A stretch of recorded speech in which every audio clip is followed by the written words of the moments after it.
ప్రేక్షకులందరికీ నమస్కారం. కుంభరాశి వారికి డిసెంబర్ 4 బుధవారం రోజున గోచార రీత్యా ఎటువంటి శుభ ఫలితాలు కలగబోతున్నాయి, ఇంకా వీరు ఎలాంటి పరిహారాలు చేయాలి అనే విషయాల్ని తెలుసుకోబోయే ముందు మీరు ఏమైనా సమస్యలతో బాధపడుతుంటే వాటి పరిష్కారం కోసం మీరు స్క్రీన్ మీద కనిపిస్తున్న మా గురువు గారి నెంబర్కి కాల్ చేసి మీ సమస్యలకి తగిన పరిష్కారం పొందండి. ఖచ్చితంగా మీ సమస్య పరిష్కారం అవుతుంది. అలాగే మీరు మొదటిసారి మా ఛానల్ని చూస్తున్నట్లయితే వెంటనే సబ్స్క్రైబ్ చేసుకోండి. ఇక పూర్తి వివరాల్లోకి వెళ్తే ఏకాదశ స్థానంలో సంచరిస్తున్న చంద్రుని యొక్క ప్రభావం వల్ల కుంభరాశి వారికి ఈరోజు మీకోసం కొన్ని కొత్త అవకాశాల తలుపులు తెరుచుకోవచ్చు.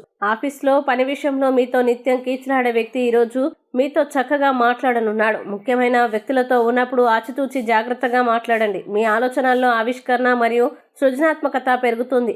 ఇది మీ పనిలో భిన్నమైన విధానంతో ముందుకు సాగడానికి మిమ్మల్ని అనుమతిస్తుంది. అలాగే ఈరోజు మీరు మీ సామాజిక ఉన్నతిని విస్తరించుకోవడానికి ఇది మంచి సమయం. ఈరోజు కొత్త వ్యక్తుల్ని కలుసుకునే సమయం ఇది. మీ కమ్యూనికేషన్ సామర్థ్యాలు కూడా బలంగా మారతాయి. తద్వారా మీ ఆలోచనల్ని సమర్థవంతంగా వ్యక్తపరచగలరు.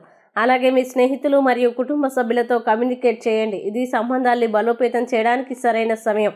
ఆరోగ్యపరంగా మీ శక్తిని సరిగ్గా ఉపయోగించుకోవడానికి ప్రయత్నించండి. అలాగే ఈరోజు మానసిక ప్రశాంతత చాలా ప్రయోజనకరంగా ఉంటుంది. ఈరోజు మీరు సామాజిక క్రియాశీలతతో పాటు మీ అంతర్గత స్వరాన్ని వినడం మర్చిపోవద్దు. మీరు కోరుకున్నది సాధించగల సామర్థ్యం మీకు ఉంది. నమ్మకంగా ఉండండి. మీ లక్ష్యాలని నిర్దేశించుకోవడానికి మరియు వాటిని సాధించడానికి సమయాన్ని ఉపయోగించండి. ఇక కుంభరాశి వారు ఈరోజు వచ్చేటువంటి ఇబ్బందుల్ని అధిగమించడానికి అనుకూల పరిస్థితులు ఏర్పడడానికి వెంకటేశ్వర అష్టకాన్ని పారాయణం చేయండి మరియు శ్రీ వెంకటేశ్వర స్వామి వారి దేవాలయాన్ని దర్శించండి. విశేషమైన శుభ ఫలితాలని పొందుతారు. ఈ వీడియోని లైక్ చేయండి, షేర్ చేయండి మరియు మీరేమైనా సమస్యలతో బాధపడుతున్నట్లయితే వాటి పరిష్కారం కోసం ఒక్కసారి గురువుగారి నెంబర్కి కాల్ చేసి మీ సమస్యలకి తగిన పరిష్కారం పొందండి. ఖచ్చితంగా మీ సమస్య పరిష్కారం అవుతుంది.